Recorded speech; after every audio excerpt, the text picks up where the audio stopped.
गॅसचा तुटवडा आणि ढाबा मालकांनी चुलीचा आधार घेतलाय। युद्धाचा फटका आता ढाबा मालकांना सुद्धा बसतोय। आणीबाणीच्या काळात 5 ते 10 खाद्यपदार्थच देऊ शकतो असं आता सांगण्यात आलंय। लवकरच तोडगा काढू, दिलासा द्यावा अशी मागणी ढाबा मालकांनी केलेली आहे।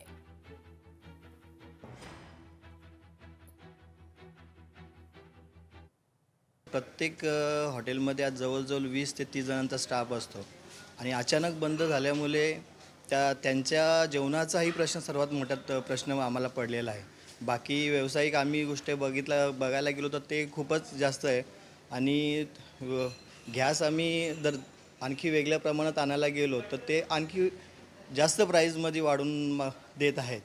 म्हणजे 1840चा एखादा गॅसचा बाटला हा डायरेक्ट 4 ते 4,500 रुपये सांगत आहेत।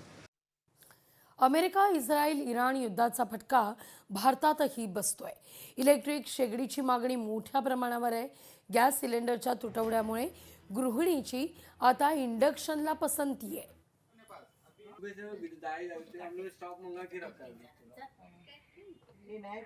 आमच्याकडे जवळपास इंडक्शनचे 50-60 पीस सेल झालेले आहेत, कारण गॅसच्या तुटवडा जो आपल्याकडे जाणवतो त्याच्यामुळे सगळे लोक इंडक्शनवरतीच वळलेले आहेत।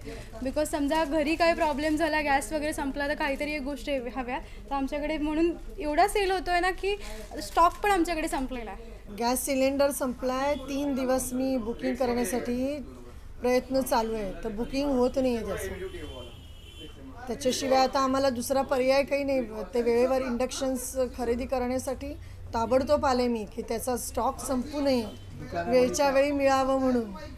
हे इथून या अगोदर पण मी इंडक्शन्स नेलेले आहेत, पण त्यामधल्या काळामध्ये गरज भासली नाही। पण आता असं वाटतंय की खरंच सिलेंडर मिळेल की नाही आम्हाला। गॅस तुटवड्याचा उद्योग क्षेत्राला फटका बसतोय। उद्योग क्षेत्र LPGवर अवलंबून आहे।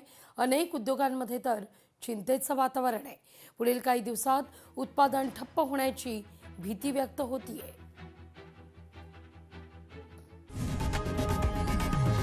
लोकशाही मराठी ऐका, पहा, जागरूक रहा।